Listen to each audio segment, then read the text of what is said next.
ওকে, চল আজকে একটা ইউজফুল ইডিয়ম শিখি যেটা হচ্ছে ওয়ার্ক রিলেটেড কথাবার্তায় অনেক কাজে দিবে। সো ইডিয়মটা হচ্ছে basically top dog, TOPDOG, top dog. Top dog দিয়ে বেসিক্যালি তাকেই রেফার করা হয় যে হচ্ছে কোনো একটা কোম্পানি বা কোনো একটা অর্গানাইজেশনে একদম হাইয়েস্ট পজিশনে থাকে।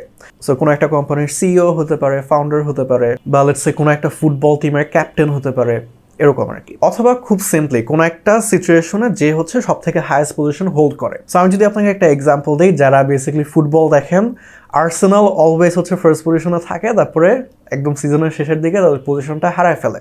সো আর্সেনালের ফ্যান বেস একদম সিজনের শেষে কি বলবে যে our team's not the top dog anymore. And as an Arsenal fan, এই জিনিসটা আমার জন্য খুবই sad. So this is a very specific example. আপনি খুব ইজিলি বলতে পারেন যে my boss mister Chowdhury is not the top dog anymore, he has left the company. এরকম খুবই সিম্পল। সো আপনি এই ইডিয়মটা দিয়ে খুবই সিম্পল একটা সেন্টেন্স বানানোর চেষ্টা করেন, এই পোস্টের নিচে কমেন্ট করেন এবং সেটা আমি পরে রিভিউ করে দেবো।